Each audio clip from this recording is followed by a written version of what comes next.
Belajar dari kasus hilangnya uang 20 miliar di Maybank.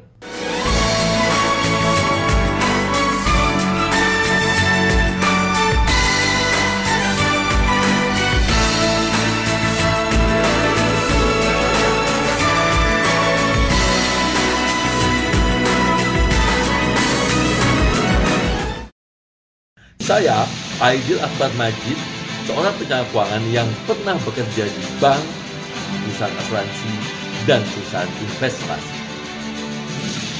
Dalam kurun waktu 2 minggu terakhir, jagat maya dan kita diramaikan dengan sebuah kasus hilangnya uang sejumlah 20 miliar dari sebuah rekening di bank. Berita ini cukup mengagetkan banyak pihak karena jumlah nominalnya yang cukup fantastis, yaitu 20 miliar rupiah. Informasi yang simpang siur menyebabkan kasus ini kemudian menjadi ruwet dan carut marut. Dan masing-masing pihak sudah mendapatkan pendampingan dari kuasa hukumnya. Saya akan mencoba menelisik berdasarkan pengalaman dan keahlian saya di bidang keuangan, produk, dan industri keuangan. Dengan informasi yang sangat terbatas tentang kasus ini, ada beberapa prinsip dasar yang harus kita ketahui bersama.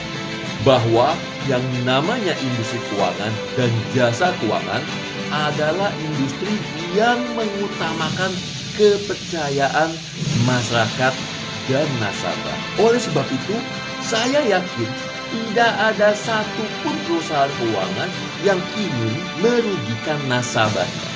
Di perbankan, menurut pengalaman yang saya tahu, sangat sulit untuk melakukan manipulasi.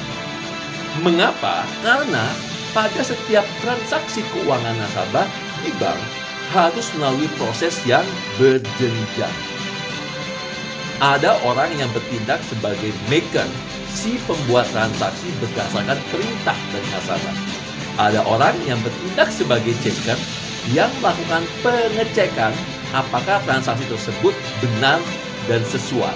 Ada orang yang bertindak sebagai approval yang memberikan izin untuk transaksi tersebut berjalan. Itulah sebabnya apabila terjadi kerugian nasabah, biasanya dilakukan oleh oknum dari bank tersebut, bukan karena institusinya.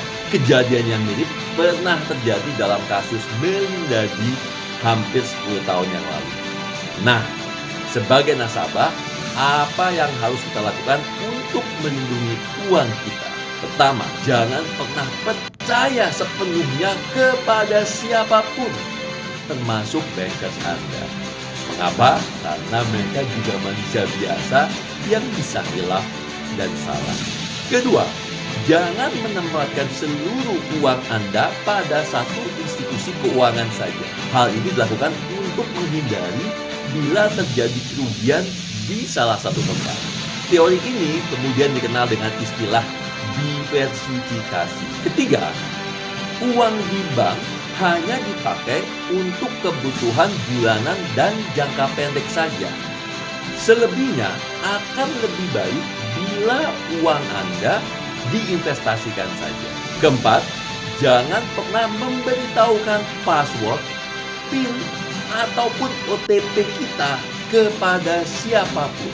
Terakhir, selalu jadikan kebiasaan untuk mengecek dan print buku tabungan Anda secara berkala.